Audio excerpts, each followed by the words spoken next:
Jimmy Rogers has been so bullish about China for years and years and years. What is he saying about the Shanghai Stock Exchange Index, which was at 6,100 in 2007 and is now at 2,086? I mean, if you ask for value, maybe there might be some value in China. But I'm just wondering, how do you explain your bullishness about China and the poor performance of stocks? Well, I'd be very happy to. But first of all, Mark, it's the middle of the night there. Were you at the disco? Where are you? He stayed up for Futures Now because that's what a great show it is. Mark, I'm bullish on China. China's going to be the next great country in the world. I was violently and vehemently telling people not to buy China when it was going up in 2007.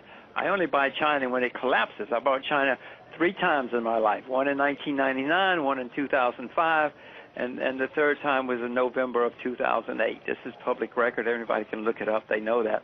So my view of China, though, when I'm bullish on China, is that China is going to be the next great country in the world. I know you think Russia is going to be the next great country in the world. I happen to think China is. My children speak Chinese, et cetera, but that does not mean that people should rush out and buy Chinese shares.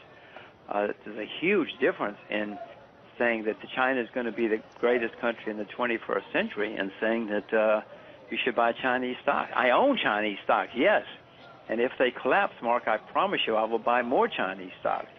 I buy them for my daughters. I put them aside. My daughters don't even know they own them. Someday, I hope they're going to say, gosh, that old man was a smart guy. Jim, I want to jump in here because it's pretty unique to be able to have you and Mark on the line at the same time. I want you to ask Mark an opinion because obviously, a question rather, because obviously he's very opinionated and he's very bearish on this market. So what would you ask him? Well, I'm bearish too. No, but I was in Bangkok last night myself. But Mark, I didn't see you at the disco. Which disco did you go to? Well, I go to lower class discos. Well, I go to the lowest class of all. I mean, they wouldn't even let me in. I'm too high class for some of these places. Well, I don't really have any question. I happen to agree with Mark about many things.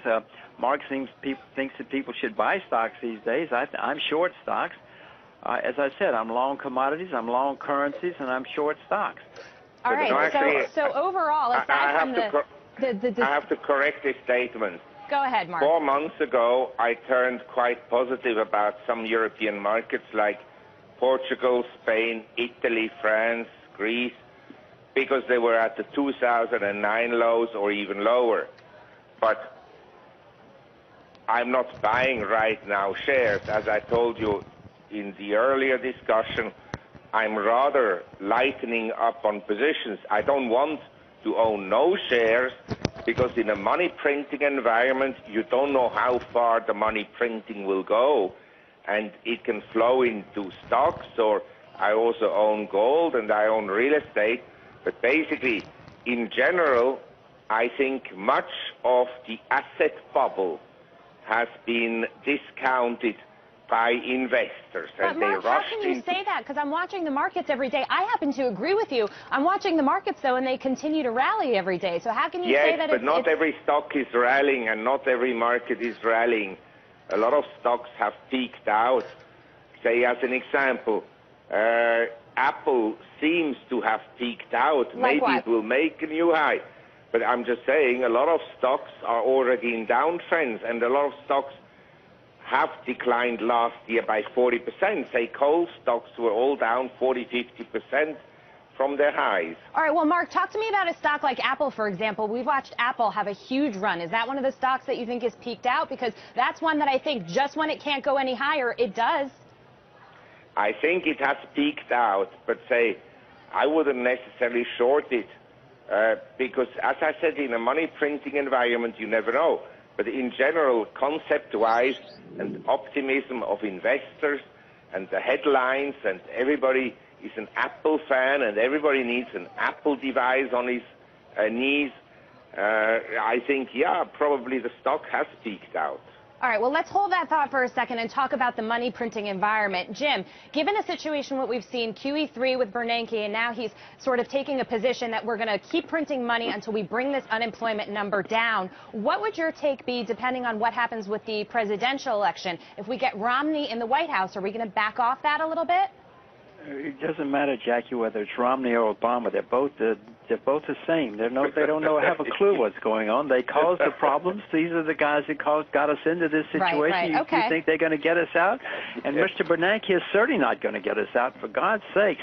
But he is going to print money. He is printing money, and the risk. I'm short. Mark's not. But the risk, as Mark points out, is if they print a lot of money, I mean, why can't the Dow go to 20,000, 30,000? Right.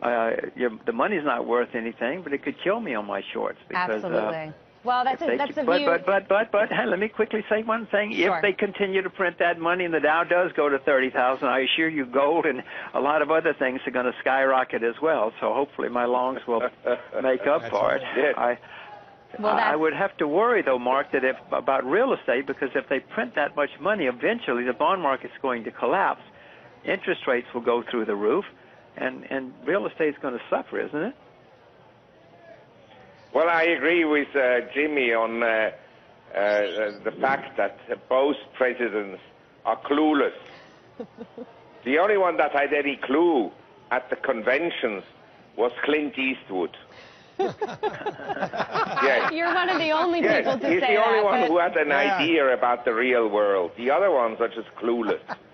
All right, guys. And the Teflon, on top of that, they're not only clueless, but they are also completely artificial. No genuine act behind them.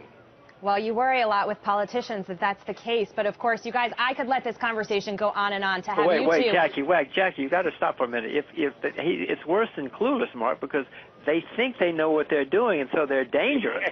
If they were just clueless and looked out the window all day, we wouldn't have a problem. But they think they have the solutions, and their solutions, unfortunately, are what's making the situation worse. That's Clueless precisely the point. and it's very dangerous to have ignorant people believing that they know something. All right, fair enough, guys. Clueless and dangerous. We'll end on that note. Again, great to have you both on together. That was a first ever on CNBC, the investment equivalent of Elvis and Sinatra together on the same stage if they were alive.